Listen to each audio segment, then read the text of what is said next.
Again, thanks Ulysses for letting me record this section. We're talking about the homework from last night about acids and bases. So where we left off, what you were asking about really is sort of gets to the heart of what this means to be an acid or a conjugate acid.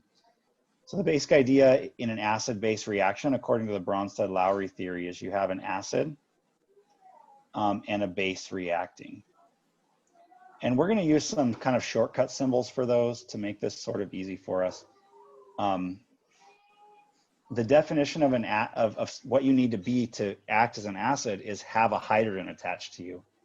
So we're going to call this HA, and that just means it's A for acid, and then an acid has a hydrogen attached to it.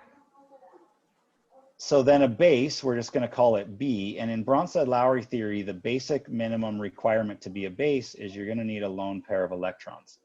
Because a base in Bronsted-Lowry theory is a hydrogen, a proton, an H plus acceptor, something that an H plus can bond to. And the basic idea is if you have an H plus, it has no electrons. So if you are something that has a lone pair of electrons, then the lone pair of electrons can be attracted to that H plus, and we draw an arrow from the electrons always to the positive charge or to the atom, and then they can form a bond. So you're going to end up with this. This is the basic idea in Bronsted-Lowry theory of an acid-base reaction. You're going to have that lone pair of electrons being attracted to something, a hydrogen ion, and it's going to form a new bond between the base and the hydrogen.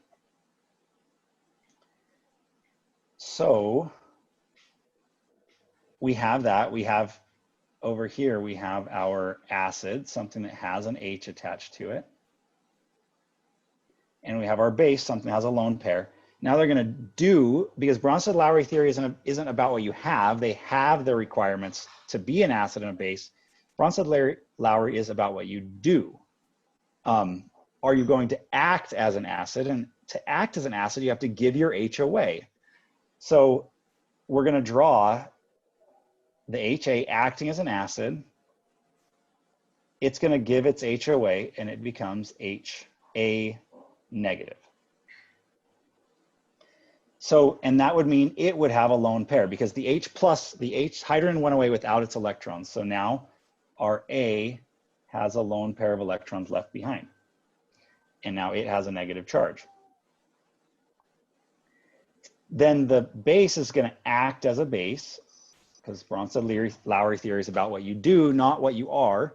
It has the lone pair, so it could act as a base. But to do it, to act as a base, it has to get the H plus.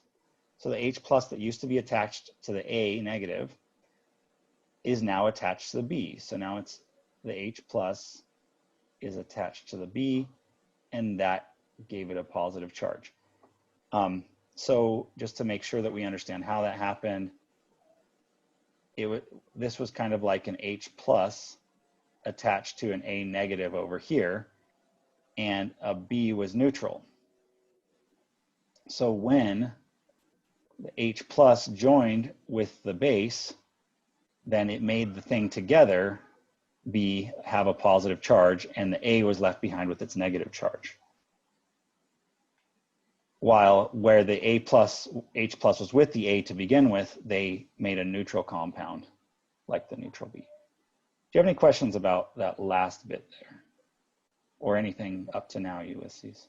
So how would you do this one right here, the problem A? Well, I'll get there in a second. We have one more step before we get there. And that step is just to define what these things are. We'd already defined this as our acid here, and this as our base. Oops. So now we need to define these two things over here, and we're going to call them our conjugate base, because now it's an A with a lone pair of electrons, so it could act as a base, and our conjugate acid. And I apologize for the handwriting, but that's what I can do on the screen right now. So this over here is our conjugate acid. So if this asked you for a conjugate acid, then we have to go in our heads, ding, ding, ding, ding, ding. We're talking about the thing that now has an H attached to it that used to not have an H attached to it. So what did you do to turn the base B with a lone pair? The base itself turned into HB plus. So that's what you need to do to turn something into its conjugate acid, is add an H plus to it, which would add a hydrogen atom and a positive charge. So if it started out as this, then you're going to get that same thing, just with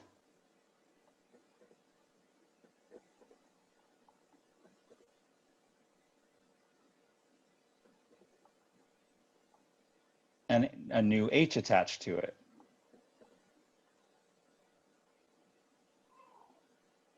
And the new H attaches, I'll put it in red, or maybe just purple. The new H attaches where the old lone pair of electrons was. Now that gives the whole thing a net positive charge. And the positive charge, if we had to put it on the atom, would belong to the nitrogen. Now, the nitrogen itself gets a formal charge of +1 because the nitrogen originally liked to look like this, and it sort of effectively lost one of those electrons in the bond to hydrogen. By sharing those extra electrons with hydrogen, it kind of gave one of its electrons to hydrogen, at least in the formal charge sense.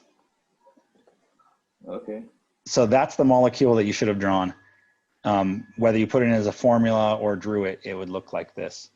The other way to draw it would be condensed a little bit more, would be, let's go back, I'll draw it in blue, I guess, to keep it apart. You would just draw CH3, CH2, NH3 plus. That would be like a condensed structural formula of it. And you could do it like that in the drawing program with bonds between them, or whatever way it wanted to draw that. Okay, that makes sense. So, that good? Yep. And then, of course, if you were asking about the conjugate base of something, then you would be taking an H away from it, because that would mean it was acting as an acid. So just to reiterate that one point, the conjugate acid means that it came from a base.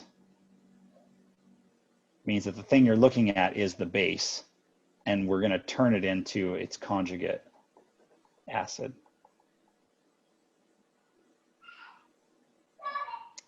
Cool. I'm going to go ahead and stop the recording now.